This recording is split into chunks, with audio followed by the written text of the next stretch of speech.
Hello, welcome to Math with Karen. This is Karen. I am Karen, and this is my blog. And I wanted to come to you this week about talking about math confidence and how we can build that. Maybe you have a child in school and you hear them say things like, "Well, I can't do math. I don't remember. I don't know how to do that." Well, that's just kind of a defensive mechanism because they've heard it, they've seen it, they've practiced it, and they do know it. It's a lot of confidence that they are lacking. So I have a few things that you can do at home to help build that confidence and to help keep it going. So one of the first areas that we need to look at is your basic foundation, because any house or anything that you build needs a firm foundation. And so you want to start with things like simple addition, simple subtraction, simple multiplication, and simple division. We call those basic facts.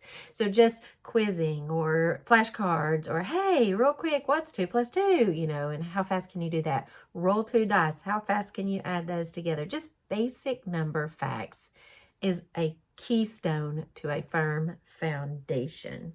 Another thing that you can do to help is real world math magic. So go to the grocery store or even just looking at an ad in the paper. And, something that we like to do, or that we really want them to be able to do, is to round numbers, estimate. So it's kind of like when you go to the grocery store and you have $50 to spend, you kind of have to estimate in your head. You have to kind of round up to the nearest dollar, and then you have to also think about tax. But, we don't talk about tax in fourth grade math anyway. But real world foundation, where is math in our lives? Because sometimes they come in and they're like, why do I need to know this? They have no idea. I remember growing up, I would get all the extra change at home and sort my pennies and sort my dimes and my nickels and my quarters, and I'd count them. And I think today a lot of kids don't do that. They have a hard time recognizing money, the coins, and the value of the coins, and then how you would put it all together.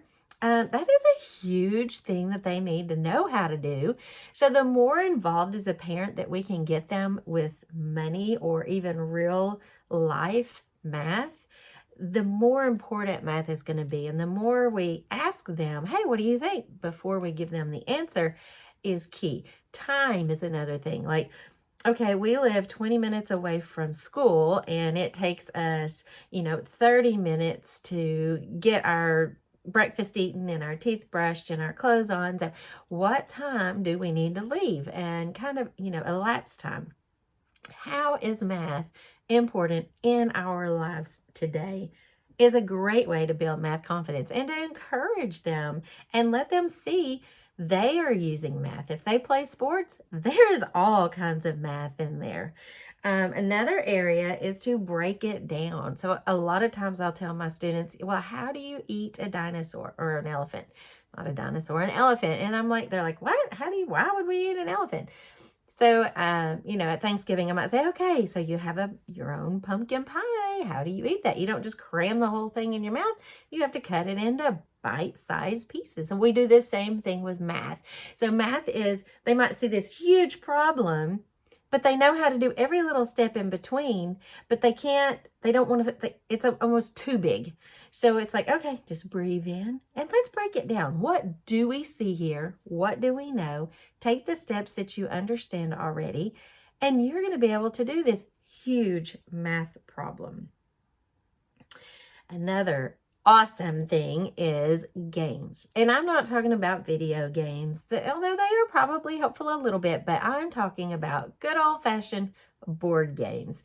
Rolling those dice, using strategy, blocking, or trying to, offense, defense, whatever.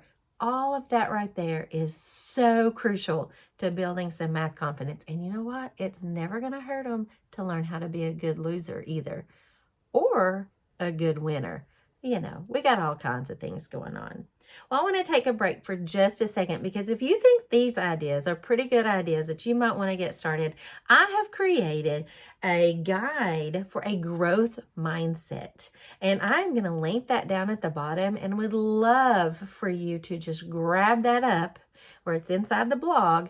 Just grab that up, because it has tips and it's just a little guide. It's real quick and easy maybe even like a little checklist, things that you can do to help your child and yourself to have a growth mindset. So, another thing to empower your child, building unshakable math confidence together.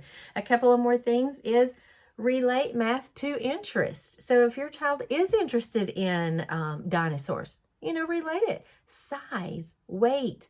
You could even count with dinosaurs. You can divide with dinosaurs. Or if they like Legos, take all the Legos out. What kind of geometric shapes can you build? I mean, there's so many things that you can do. But find something that they really enjoy doing and make some math problems with that. Or where do you see some math in there?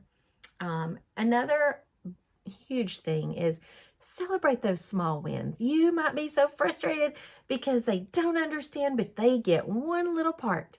Celebrate that win. Make that a big deal. You don't have to go out and buy them a present, but throw a little quick party, yay! Or all right, let's have a couple of M&Ms. I don't know, some kind of a celebration for every small win.